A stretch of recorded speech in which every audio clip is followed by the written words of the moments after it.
Swayam Prabha. Digital India. Educated India.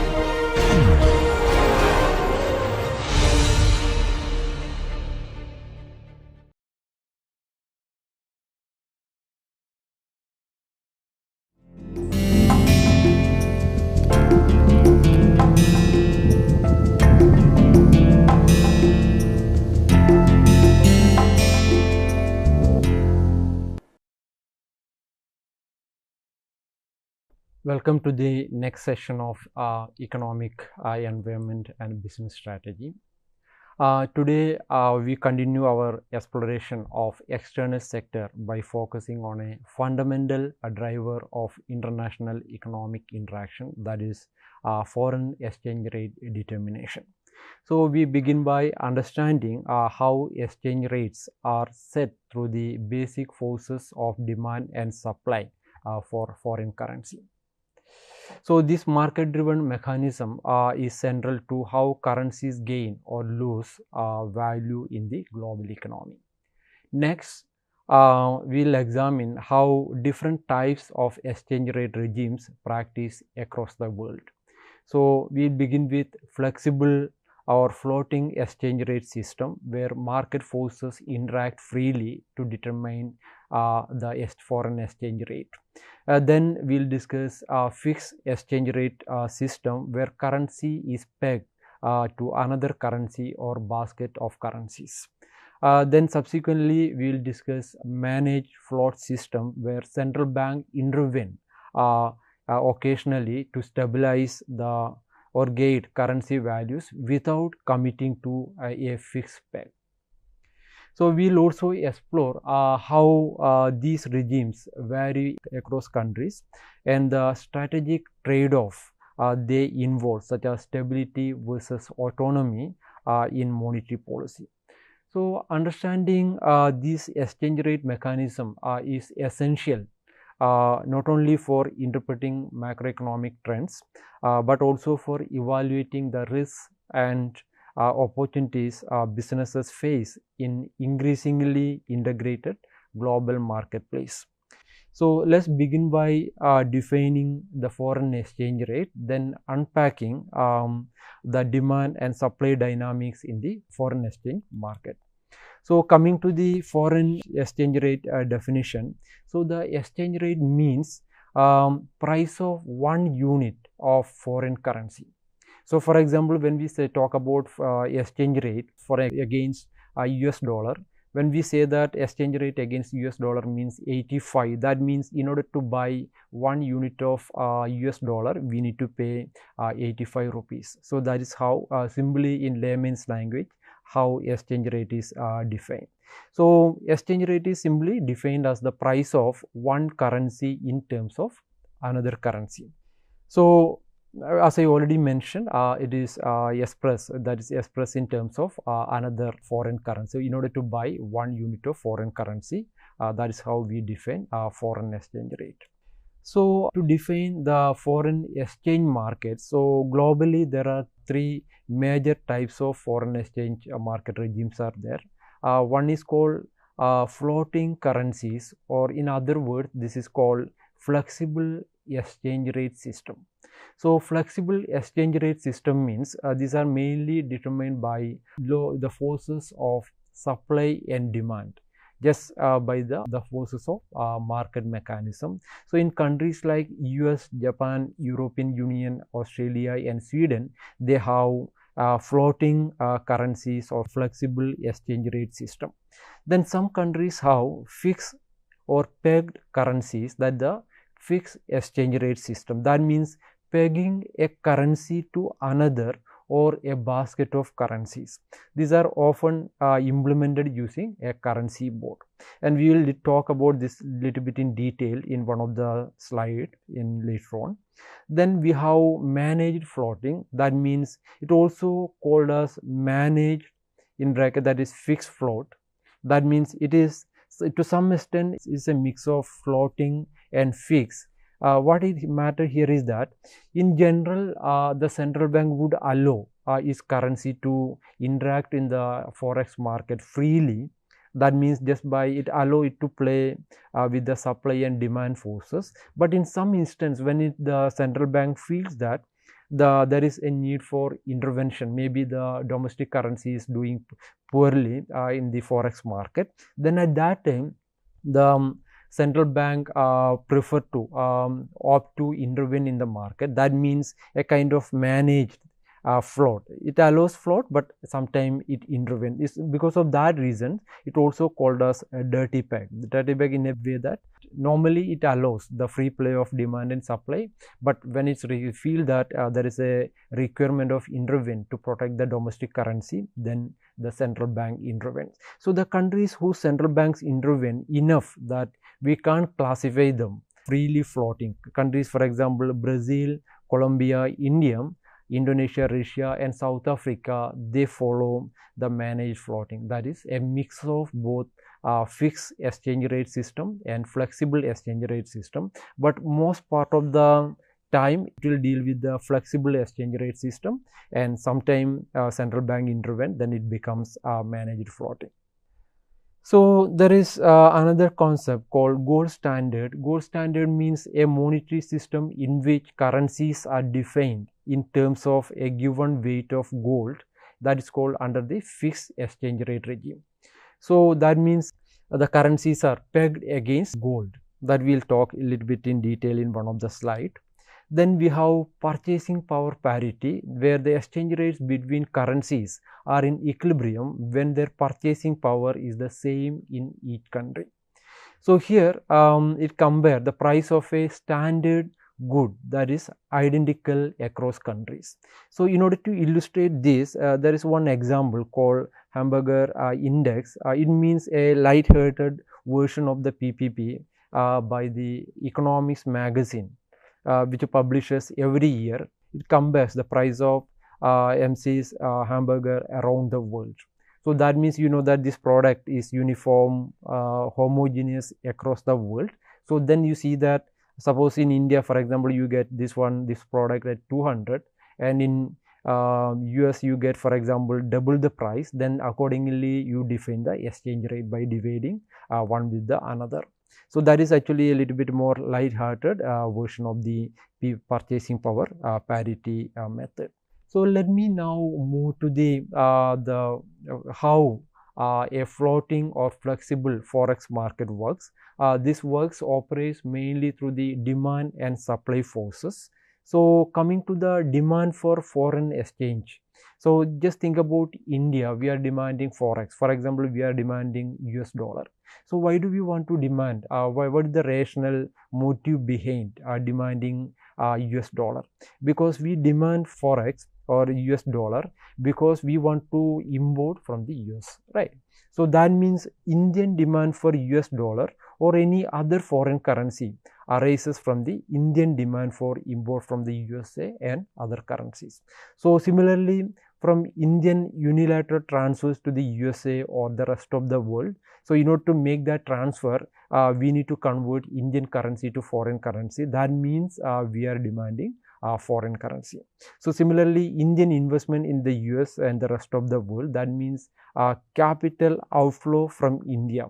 So similarly, when tourists visit another country and need to exchange their national currency for the currency of the country they are visiting, in all these cases, what it means that we are demanding foreign currency. In other words, the demand for foreign exchange is a derived demand for foreign goods and services. So all the four items I listed here, it actually means the demand for foreign goods and services as well as foreign capital outflow.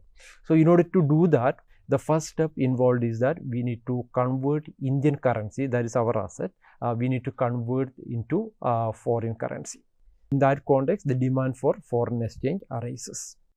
Then coming to the supply of forex, it comes mainly the foreigners, they supply their currency. That means in the forex market, if more dollar is coming or more pound is coming or more yen is coming, Japanese yen is coming, that means the supply of foreign exchange arises. Why should they pump money in the in the forex market? mainly because when they want to demand our goods and services, in other words, from the Indian export of the goods and services to the foreign country.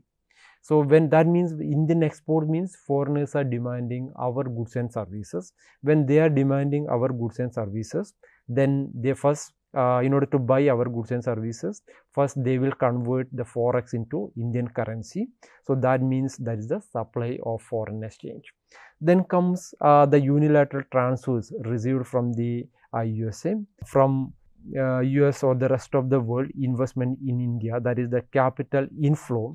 When foreigners are making direct investment or they are making portfolio investment here, then in order to do that, they need to first convert their foreign currency, their currency to Indian currencies.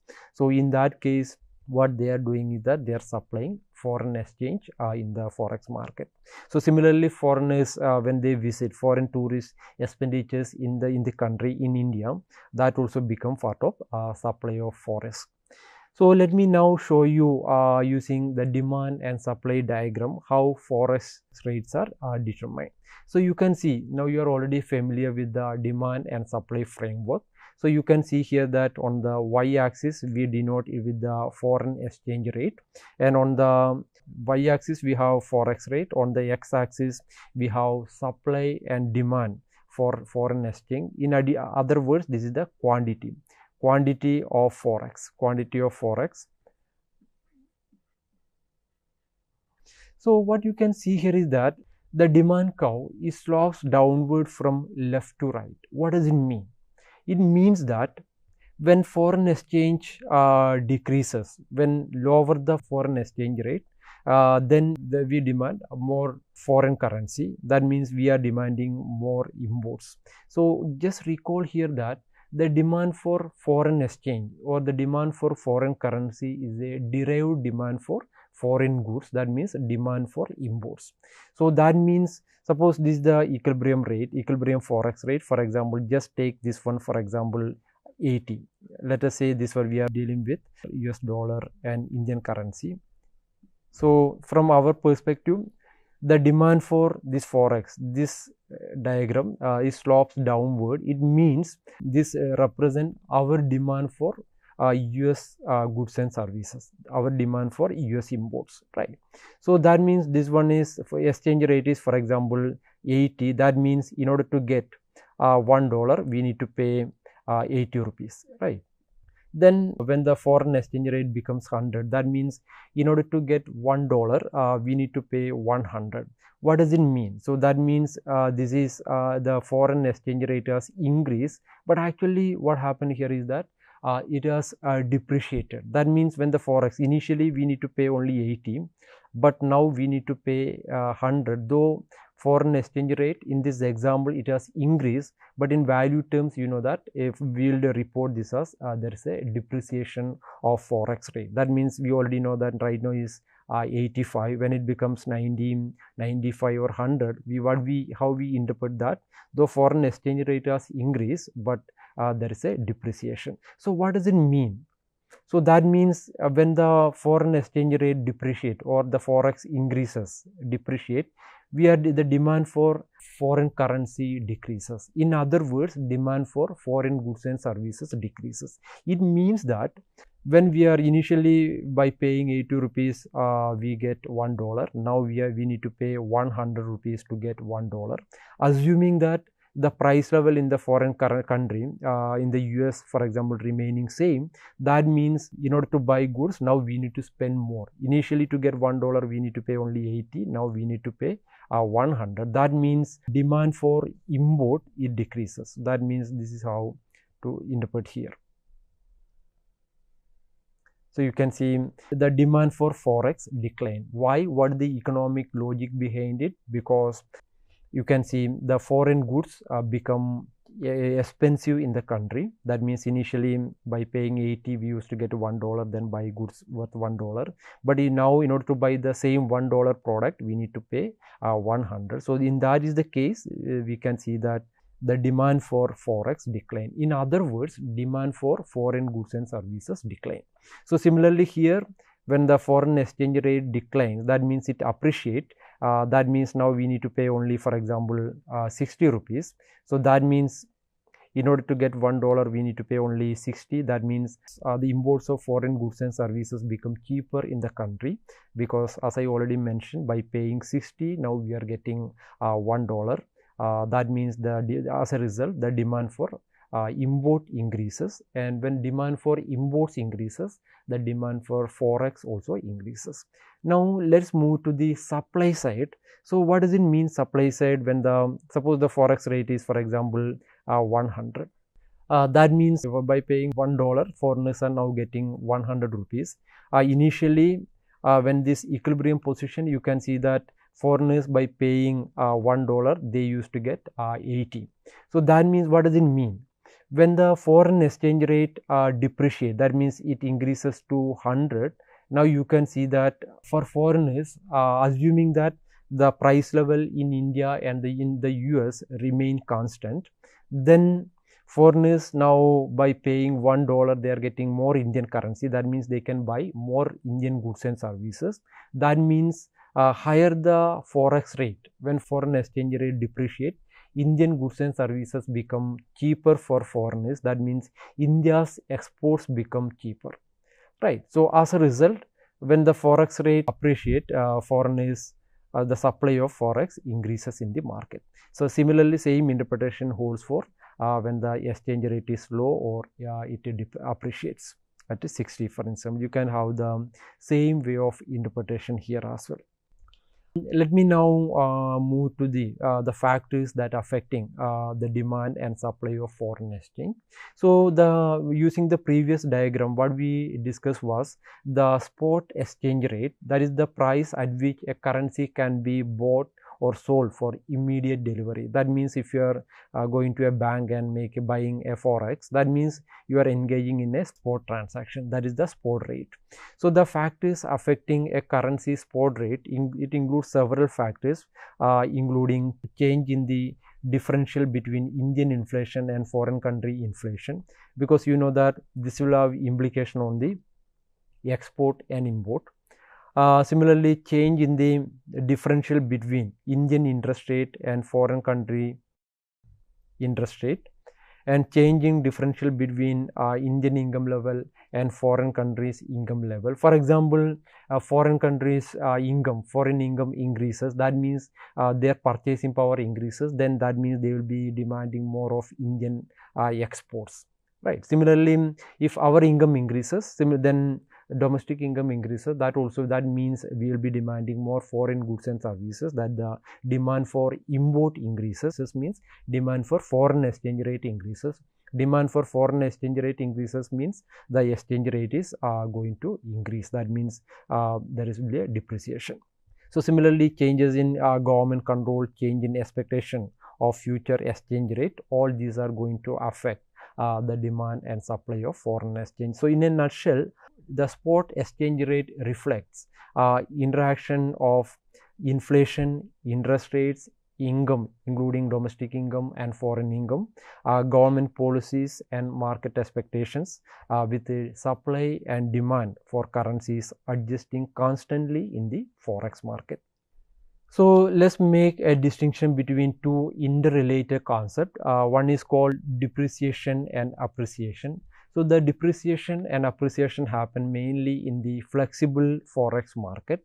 Depreciation means when the forex increases, when forex from 80 rupees per dollar increases to 100 rupees per dollar, that means it increases, but we call it as depreciation. And appreciation means the other way around. So when depreciation happens, then the cost of export it becomes cheaper, and foreigners find Indian goods and services cheaper, because if there is a depreciation of forex depreciation, and cost of import it become dearer. And the devaluation and revaluation, this is mainly done by the government through the government intervention. That means devaluation means government's deliberate effort, that the Reserve Bank of India deliberate effort to devaluate the currency, just like increase the forex rate. And revaluation is to reduce the exchange rate, that means a kind of appreciation.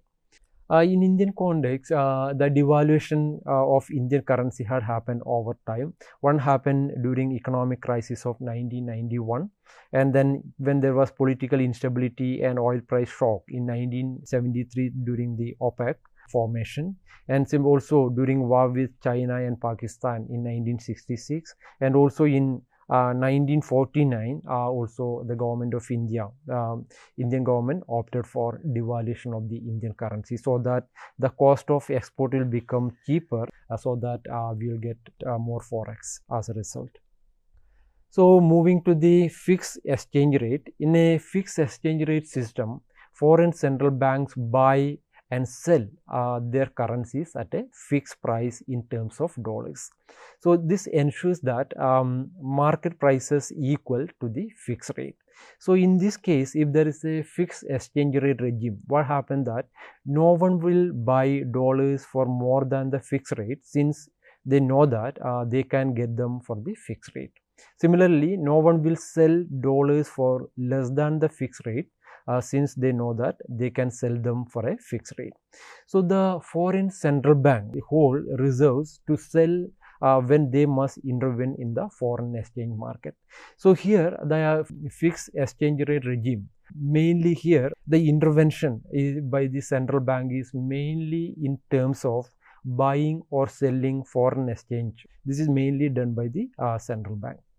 So let us examine, distinguish how forex rate vary, that the demand and supply changes under the flexible exchange rate regime and also under the fixed exchange rate regime. So let us begin with flexible exchange rate regime. Assume that in the beginning the exchange rate is, for example, here. This is the forex rate and this is the quantity of demanded and supplied in the forex market. And due to some external factor, suppose that there is an autonomous increase in the demand for import. That means due to maybe during COVID time, there will be a sudden demand for foreign vaccine and foreign COVID protection gears, etc. So as a result, you know that the foreign exchange is same, but due to some external factors, maybe an autonomous increase in import. Is shift, though the exchange rate is same, market determine this is the exchange rate, there is a shift in forex market, that the demand curve. This happened mainly because there is an autonomous increase in demand. So now you can see that the demand curve shift rightwards. You can see from this diagram that is shifting rightwards. Now what happened? Because now you can see that when we are demanding more goods and services from abroad, that means our demand for import increases, and that means when we are demanding more of US dollar, so that would put Indian currency at a disadvantage situation. That means we are demanding more foreign currency. So as a result, there will be depreciation of Indian currency, or in other words, there will be increase in the forex rate. So finally you can see that the forex rate become this one. So this is the new equilibrium in the forex market. Initially this is the equilibrium point, but when there is an autonomous increase in export, this becomes the new equilibrium point. And this is all about the flexible exchange rate system. Let us now see what happened under the fixed exchange rate regime. Suppose you talk about here, this is market determined forex rate. Assume that the forex rate is, for example, 1.25. This is determined by the demand and supply forces. But assume that these two countries already falling under the fixed exchange rate regime, they already agreed that the forex rate should be 1. But the market forces determine forex rate is 1.25. So what you can see that at this rate, this is the supply. You can see the supply curve intersect here with this forex, and demand is this much. So you can see this is the demand. So this much is the excess demand in the market. So in this case, what has to be done? This excess demand should be met with the excess supply. So in this case, the central bank need to intervene in the market in order to force the market to determine the exchange rate to 1. It has to supply at the same exchange rate, it has to supply more forex. That means, for example, in Indian case, India RBI has to supply more forex in the market from its reserve. So if they do, then you can see that the supply curve will be shifting rightward. This is new supply curve, SF2. This is the new supply curve. This happens when Reserve Bank of India sells its reserve from, because it has more than $500 billion of forex reserve with the RBI. By selling, then this is going to be the new supply curve. Then accordingly you can see this is the new intersection point. This is initial equilibrium, this is the new equilibrium. So that this equilibrium is attained by the intervention by the Reserve Bank of India. So this is how the central bank ensure that they follow the fixed exchange rate regime. So as I mentioned here that fixed exchange rate regime, I have some more text here. I would suggest you go through this carefully, and just to see, for example, suppose assuming that India and Japan, they are under fixed exchange rate system. This is only an illustrative example. In reality, we are not under a fixed exchange rate regime. If India were running a current account deficit versus Japan, then they need to, because if they already agreed for a fixed exchange rate regime, obviously if there is current account deficit is going for India, then they have two options. Either RBI sells yen from its foreign exchange reserve so that the supply of forex increases in the market, or Bank of Japan buy INR with the newly issued yen. So that means again the forex in the market is increasing. So normally with necessary reserve, the central bank of a country can continue to intervene in the foreign exchange markets to keep the exchange rate constant or stable. So let me now talk about a little bit more about the fixed exchange rate system regime. You might have heard about Bretton Woods system of 1946 to 71. The Bretton Woods system was made the US dollar the central anchor of the world monetary system, with all the other major currencies pegged to its fixed rates. So you can see the dollar itself, you can see that the $1 dollar itself was pegged to gold, making gold the ultimate basis of the system. So the non-US countries, those who agreed during the Bretton Woods system, I have listed all these countries here. So you can see this is the exchange rate they agreed. For $1, this is the exchange rate. For in order to get $1 US, this is the agreed rate. So simply here, this meant central bank in countries like Japan, Germany and UK had to buy or sell dollars to keep exchange rate fixed. So simply the US focused on domestic price stability, and it doesn't have to intervene. You can just follow the rule of benign neglect, doing nothing. So that means it is the responsibility of the foreign countries, other countries, to ensure that the forex rate is maintained at the fixed exchange rate, as we mentioned here, as per this listed rate. However, you know that it lasted only till 1971. In 1971, the Bretton Woods system collapsed. The main reason, by the early 1970s, the Bretton Woods system was under severe strain. So the US has printed far more dollars than it could back with its gold reserve, because the agreement with the Bretton Woods system that whatever the dollar US issue, there should be equivalent backup of gold. But in 1970s, they had printed more currency, more dollar than it could back with the gold reserves, partly due to spending on the Vietnam War and domestic programs. So in 1971, President Nixon suspended the dollar's convertibility into gold, a move known as the Nixon shock. This effectively broke the gold link, and by 1973, the Bretton Woods system had officially collapsed. So after the collapse, countries could choose their own exchange rate arrangements, from pegging to another currency or a basket of currency, to adopting a freely floating exchange rate determined by market forces. The only thing they couldn't do was peg directly to gold. However, the institutional legacy, so I have just listed out here, of Bretton Woods system lived on. You know that the IMF and the World Bank, both created under the original system, continue to operate and remain central to the global financial system globally today. So as I mentioned in the beginning, so I started with flexible exchange rate system, then moved to fixed exchange rate system, where we discuss the Bretton Woods system and its collapse. Then we have managed floating, that means a mix of flexible exchange rate system and fixed exchange rate system. So India follows a managed floating, where countries whose central banks intervene enough that IMF can't classify them as free floating. So I am showing you a screenshot from IMF website and how the international forex markets are categorized. So for example, some countries, they don't have no separate legal tender.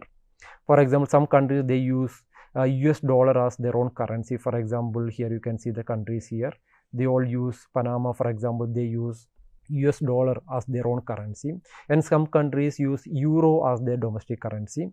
Then these are the countries belonging there. And some countries use Australian dollar as their currency.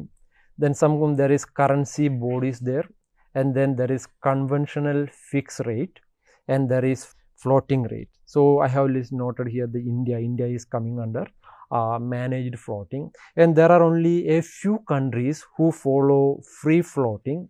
That means they completely leave the determination of foreign exchange rate to the market. That is countries like Australia, Canada, Japan, Mexico. These countries, they follow free floating. So overall, in this session, we have discussed the foreign exchange rate determination. So we covered mainly three types of regime. One is called flexible exchange rate regime. Second one is fixed exchange rate regime. And third one is the managed floating, that mainly countries like India follows. Then also shown, lastly, I have shown the forex regime across the world. Thank you for watching this session, and see you in the next session. Thank you.